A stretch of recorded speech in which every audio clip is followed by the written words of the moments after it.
Hello दोस्तों, welcome to Karmayogi classes. तो अभी के इस वीडियो में हम लोग करने वाले हैं second terminal examination class 10th जो आपका एग्जाम होने वाला है 22 सितंबर को हिंदी का, उसका हम लोग इस वीडियो में सॉल्यूशन करने वाले हैं। तो आप लोग इस वीडियो को अंत तक ध्यानपूर्वक देखिएगा और सभी प्रश्नों को याद कर लीजिएगा। तो चलिए दोस्तों, आज का ये वीडियो हम शुरू करते हैं। तो देखिए, आपके सामने पहला क्वेश्चन है, कह रहा है कि बहादुर कहाँ का रहने वाला था।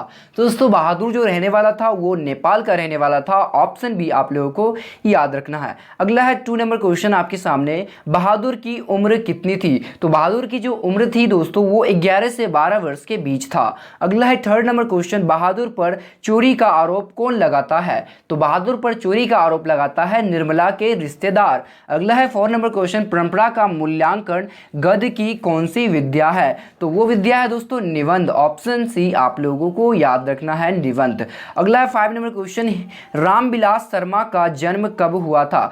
तो रामविलास शर्मा का जो जन्म हुआ था वो 1912 ईस्वी में हुआ था। ऑप्शन बी आप लोगों को याद रखना है। अगला है 6 नंबर क्वेश्चन, देवनागरी लिपि में कौन सी भाषा लिखी जाती है। तो वो भाषा लिखी जाती है दोस्तों, ऑप्शन ए आपका सही होगा, हिंदी भाषा लिखी जाती है।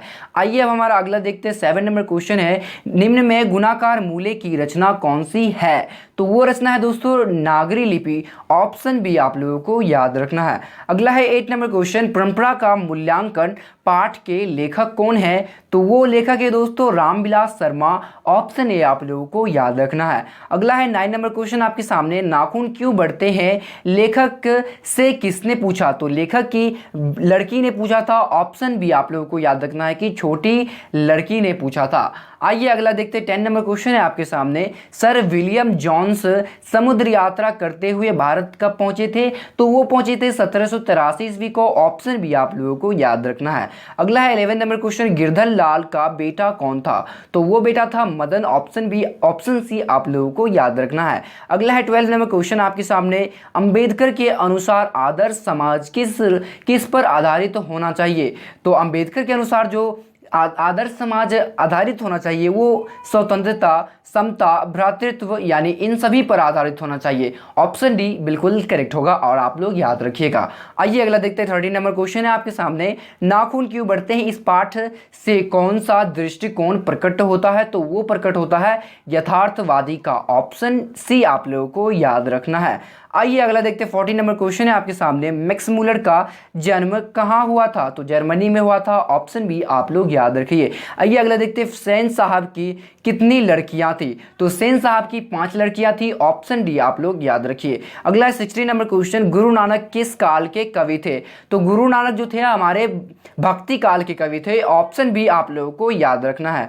आइए अगला देखते हैं। 17 नंबर क्वेश्चन है आपके सामने, प्रेम वाटिका किसकी रचना है। तो प्रेम वाटिका जो रचना है दोस्तों वो रसखान की है। ऑप्शन ए आप लोगों को याद रखना है। अगला है 18 नंबर क्वेश्चन, सुजान सागर किसकी रचना है। तो सुजान सागर जो रचना है दोस्तों वो है रसखान का। ऑप्शन बी आप लोगों को याद रखना है। दोस्तों हमारा अगला देखते हैं। 19 नंबर क्वेश्चन है आपके सामने, हिरोशिमा किस देश में है। तो हिरोशिमा जो है दोस्तों जापान में है। ऑप्शन ए आप लोग याद रखिएगा।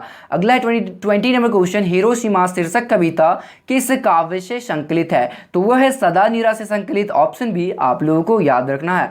अगला है 21 नंबर क्वेश्चन, दिनकर की दृष्टि में आज के देवता कौन है। तो दिनकर की दृष्टि में आज को जो देवता है वो है मजदूर किसान। ऑप्शन डी आप लोगों को याद रखना है। 22 नंबर क्वेश्चन है आपके सामने, निम्न में दिनकर की रचना कौन सी नहीं है। तो वो रचना नहीं है दोस्तों ग्राम्या। ऑप्शन सी आप लोगों को याद रखना है। अगला है 23 नंबर क्वेश्चन, भारत माता कविता किस काव्य संग्रह से संकलित है। तो वो जो संकलित है वो है ग्राम्या से संकलित। ऑप्शन ए आप लोगों को याद रखना है। अगला है 24 नंबर क्वेश्चन, सुमित्रा नंदन पंत का जन्म कब हुआ था। तो वो हुआ था 1900 ईस्वी में। ऑप्शन सी आप लोगों को याद रखना है। अगला 25 नंबर क्वेश्चन, निम्न में कौन भारतेंदु युग के महत्वपूर्ण कवि थे। तो वो थे प्रेमघन। ऑप्शन ए आप लोगों को याद रखना है। आइए अगला देखते हैं। 26 नंबर क्वेश्चन, बद्री नारायण चौधरी का उपनाम क्या है। तो बद्री नारायण चौधरी का जो उपनाम है वो है प्रेमघन। ऑप्शन सी बिल्कुल सही हो जाएगा। अगला है 27 नंबर क्वेश्चन, घनानंद किस भाषा के कवि थे? कवि हैं तो घनानंद जो है वो ब्रज भाषा के कवि हैं। ऑप्शन सी, ऑप्शन बी आप लोगों को याद रखना है। आइए दोस्तों हमारा अगला देखते 28 नंबर क्वेश्चन है आपके सामने, रसखान ने प्रेम वाटिका की रचना कब की थी? तो वो किए थे 1615 ईस्वी में। ऑप्शन बी आप लोगों को याद रखना है। अगला है हमारे सामने, दिनकर को किस कृति के लिए ज्ञानपीठ पुरस्कार मिला था? तो इसका सही जवाब होगा ऑप्शन ए, उर्वशी के कृति के लिए दिनकर को ज्ञानपीठ पुरस्कार मिला था। ऑप्शन ए आप लोग याद रखिएगा। अगला क्वेश्चन है हमारे सामने 30 नंबर, प्रयोगवाद का सूत्रपात किसने किया? तो प्रयोगवाद का सूत्रपात किया था दिनकर ने। ऑप्शन ए आप लोगों को याद रखना है। अगला हमारे सामने 31 नंबर क्वेश्चन, मंगू किस कहानी की पात्र है? तो मंगू जो है आपका माँ कहानी का पात्र है। ऑप्शन ए आप लोगों को याद रखना है। अगला है 32 नंबर क्वेश्चन, मंगू की बड़ी बहन कौन थी? तो मंगू की जो बड़ी बहन थी वो थी कमू।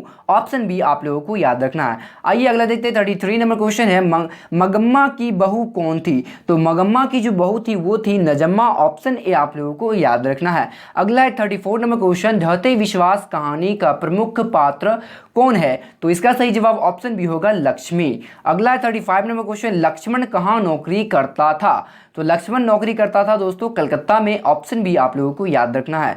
आइए अगला देखते हैं 36 नंबर क्वेश्चन है, विशेषण के कितने विभेद हैं? तो विशेषण के जो है 4 विभेद है। ऑप्शन ए आप लोगों को याद रखना है। अगला है 37 नंबर, निर्जन में कौन सा उपसर्ग है? तो निर्जन में उपसर्ग है दोस्तों निर। ऑप्शन बी आप लोगों को याद रखना है। आइए अगला देखते हैं 38 नंबर क्वेश्चन है, दीपक ने भिखारी को पैसे दिए, इसमें को किस कारक की विभक्ति है? तो को जो है आपका संप्रदान कारक का विभक्ति है। ऑप्शन बी आप लोगों को याद रखना है। अगला है 39 नंबर क्वेश्चन आपके सामने, बुढ़ापा शब्द में कौन सी संज्ञा है? तो बुढ़ापा शब्द में जो संज्ञा है वो है भाववाचक। ऑप्शन सी आप लोगों को याद रखना है। 40 नंबर क्वेश्चन है आपके सामने, अंतिम में कौन सा प्रत्यय है? तो अंतिम में जो प्रत्यय है वो है इम। ऑप्शन सी आप लोगों को याद रखना है। अगला क्वेश्चन है हमारे सामने 41 नंबर, निख का संधि विच्छेद क्या है? तो निख का संधि विच्छेद होगा नि प्लस ख। तो इसका सही जवाब ऑप्शन बी आप लोगों को याद रखना है। अगला है 42 नंबर क्वेश्चन, जन्म मरण में कौन सा समास है? तो जन्म मरण में जो समास है वो है द्वंद्व समास। ऑप्शन ए आप लोगों को याद रखना है। 43 नंबर क्वेश्चन है, प्रविशेषण शब्द किसकी विशेषता बतलाता है? तो प्रविशेषण शब्द जो विशेषता बतलाता है वो विशेषण का विशेषता बताता है। ऑप्शन सी आप लोगों को याद रखना है। आइए अगला देखते हैं 44 नंबर क्वेश्चन है, निम्न में तत्सम शब्द कौन सा है? तो इसमें तत्सम शब्द है दोस्तों अग्नि। ऑप्शन ए आप लोगों को याद रखना है। 45 नंबर क्वेश्चन है, मधुर का विलोम है। तो मधुर का विलोम होगा ऑप्शन डी कटु। ऑप्शन डी आप लोगों को याद रखना है कटु। ये दोस्तों हमारा अगला देखते हैं 46 नंबर क्वेश्चन है, निम्न में कौन फूल का पर्यायवाची शब्द नहीं है? तो कपि दोस्तों ऑप्शन बी आप लोगों को याद रखना है कि कपि हमारा फूल का पर्यायवाची शब्द नहीं है। अगला है 47 नंबर क्वेश्चन, कवि का स्त्रीलिंग रूप क्या है? तो कवि का जो स्त्रीलिंग रूप होता है वो होता है कवित्री। ऑप्शन ए आप लोगों को याद रखना है। अगला है 48 नंबर क्वेश्चन, निम्न में कौन सा शुद्ध शब्द है? तो आशीर्वाद। ऑप्शन ए वाला आशीर्वाद जो है वो शुद्ध है। ऑप्शन ए आप लोग याद रखिएगा। आइए अगला देखते हैं 49 नंबर क्वेश्चन है, निम्न में कौन गुणवाचक विशेषण नहीं है? तो कुछ जो है वो गुणवाचक विशेषण नहीं है। ऑप्शन डी आप लोग याद रखिएगा। 50 नंबर क्वेश्चन है, मैं राम का भाई हूँ, इस वाक्य में वर्तमान है। तो इसका सही जवाब होगा ऑप्शन ए मैं। अगला है हमारे सामने 51 नंबर क्वेश्चन, मोहन घर पहुंच गया, इसमें पहुंच गया किस प्रकार की क्रिया है? तो यह है आपका पूर्वकालिक क्रिया। ऑप्शन सी आप लोग याद रखिएगा। अगला है 52 नंबर क्वेश्चन, लौह पुरुष में कौन सा समास है? तो वो है कर्मधारय समास। ऑप्शन सी आप लोग याद रखिएगा। अगला हमारे सामने 53 नंबर, बुढ़ापा में कौन सा प्रत्यय है? तो आपा। ऑप्शन सी आप लोग याद रखिएगा। 54 नंबर क्वेश्चन है, निस्तेज, निस्तेज में कौन सा उपसर्ग है? तो निस इसका सही जवाब होगा। ऑप्शन सी बिल्कुल करेक्ट होगा।